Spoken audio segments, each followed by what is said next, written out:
Hello, welcome back to this study of the book, The Fruit of the Spirit, the Path That Leads to Loving as Jesus Loves. My name is Steve Langford. I'm the author of the book, and I'm guiding you in this study of the book. The book is based upon the premise, the belief, that in the 9 traits that the Apostle Paul identifies as the fruit of the Spirit, Paul outlines for us a path that will lead us to loving as Jesus loved. You'll remember the outline of the fruit of the Spirit, that the goal is to love as Jesus loved. The first trait that the Spirit is working within us is love, the ability to love as Jesus loves. The next 2 traits speak of the inner spirit or the inner disposition out of which love flows, joy and peace. The next 5 traits are all relational terms, and they describe for us what love looks like in a relationship, as we are patient and kind and generous and faithful and gentle. The key to all of this lies in the 9th trait, what Paul calls self-control. Self-control is the one trait, Spirit-empowered trait, that makes the other 8 traits possible. Now, when we think of self-control, we're not talking about being self-disciplined. We're not talking about behavior. This is not a matter of being more disciplined, like being disciplined in our exercise or in what we eat or in our spending. No, when Paul speaks of self-control, Paul is speaking of, perhaps a better term would be self-management. Paul is not talking about the external behavior. Paul is talking about what takes place in the heart, in the interior realm.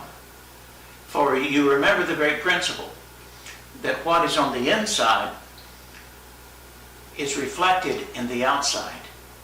That what is on the inside of our spirit determines how we view others and how we treat others. The interior is mirrored in the exterior.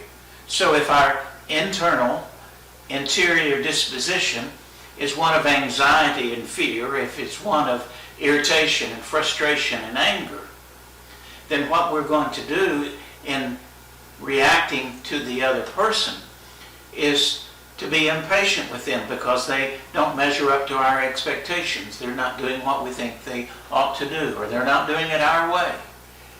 And that irritation, impatience, then translates into being critical and judgmental of them as we withhold from them any sense of compassion or desire to understand their perspective, as we withhold from them any interest in knowing what's going on in them.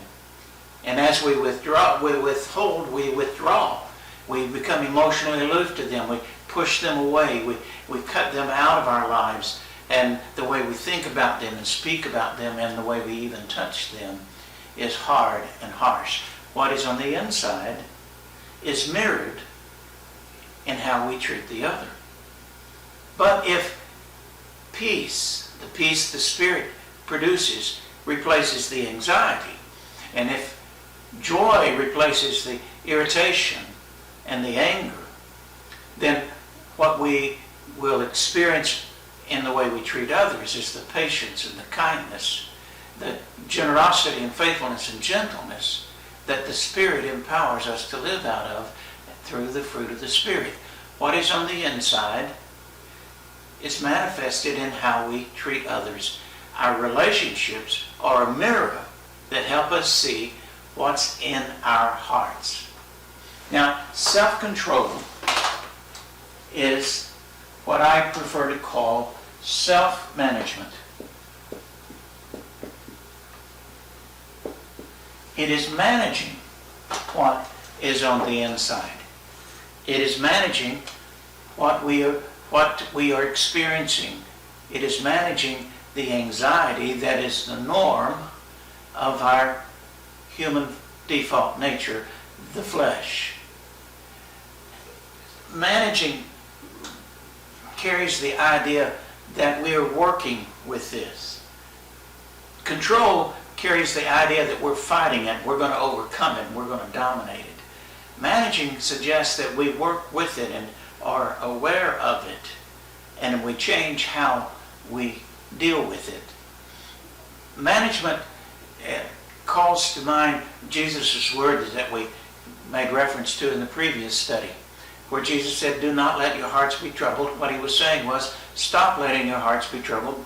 They are full of anxiety, they are troubled, but you don't have to live there. Paul's words in Philippians 4, stop being anxious. You are anxious, it is a normal part of the human condition, but you don't have to live there. If we continue to live out of anxiety, it is only because we are fueling our own anxiety and fear with our thinking. We keep telling ourselves things that keep the anxiety stirred up. Paul calls us to manage it through the power of the Spirit.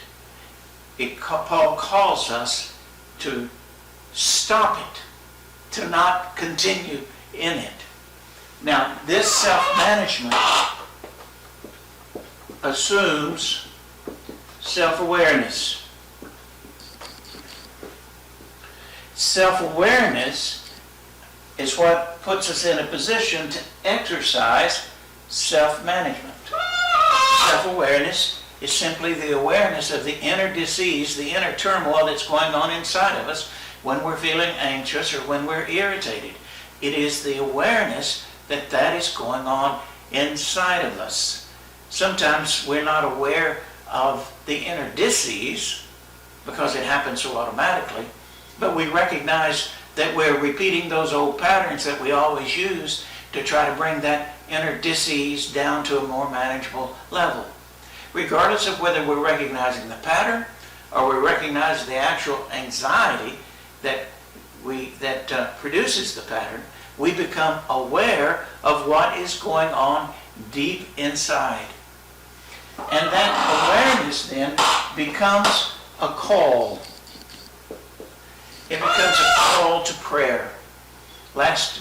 In our last session, we talked about how prayer is the path that leads us into peace. And so as we become aware of this inner dis-ease, as we become aware of the inner turmoil, it becomes then a call to pray, a call to turn to God, a call to remember and refocus and rest in.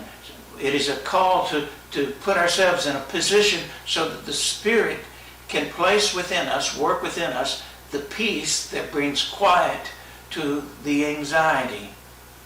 But not only is self-awareness a call to put ourselves in that position, it is also an opportunity. It is an opportunity to change. It is an opportunity to do something different. It is an opportunity to change how we react. As we find the peace of Christ that stills the anxiety, then rather than being critical and judgmental because we're irritated with the other, then we can be patient and kind. Rather than attacking them and blaming them and withdrawing from them, we can be generous in the way we respond to them and faithful because we're gentle with our touch. Self-awareness is a call to put ourselves in a position to find peace, and thereby it provides us an opportunity to change, to grow, to do it differently. Self-management is responding to that call to pray. Self-management is choosing to respond differently, not reacting out of the anxiety, but choosing to respond out of the great truths and principles of the ways of God as the followers of Christ. We choose to respond with patience and kindness and generosity, faithfulness and gentleness, by which we love the other as Jesus loves. Self-awareness, though, is fueled by self-knowledge, by self-understanding. The more we understand ourselves, the more we can be aware.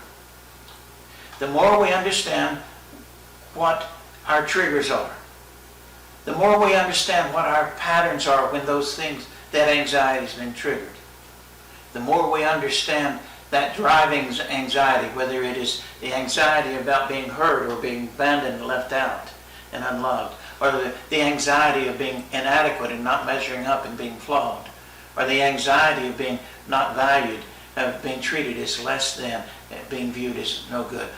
The more we can understand and know what our anxiety is and the pattern that that anxiety produces, then we can be aware of when that kicks in. And that awareness then becomes the call to put ourselves in a position for the Spirit to move us out of the anxiety back into peace. It becomes the opportunity to change. Self-management is an exercise of the will. Self-management is the work of the Spirit making us aware of this inner turmoil so that we can then do something to put ourselves in a position for the Spirit to bring us back into peace. It is an exercise of the will. So that here's the way that it works. Self-control produces self-awareness, or self-knowledge and self-awareness produces this self-control, this self-management. And the self-management then helps us get back into joy and peace. And out of that joy and peace, then we are in a position to choose the exercise of the will. We are in a position to choose to be patient and kind, generous, faithful, and gentle, which is to love as Jesus loves. It is possible to love as Jesus loves. The fruit of the Spirit, those 9 traits, outline for us the pathway to walk that empowers us to love as Jesus loves through the power of the Spirit. And the key to it all is that awareness and management of what is going on the inside, so that by the power of the Spirit we can move from anxiety into peace, from irritation and frustration and anger into joy. And out of that we then can choose to respond differently. What's on the inside is mirrored on the outside. The inner disposition is reflected in how we treat others. When we live out of Spirit-empowered joy and peace, because we've exercised self-control, Spirit-empowered self-control, we can love as Jesus loves. It is God's promise to us. So now it's time for you to interact and share as a group, as you process the content, as you personalize the content with insights that the truth brings to you. And as you pray, share with one another and pray with one another, because those insights are the very point at which the Spirit of God is wanting to work in your life. The Spirit is wanting to transform your heart and your mind so that you can live out of an inner disposition of joy and peace, which frees you to love as Jesus loves. Well, until we gather for our final study, I pray for you the peace of Christ. For the peace of Christ allows joy to flow, and joy and peace empower us to choose to love as Jesus loves. The peace of Christ be with you.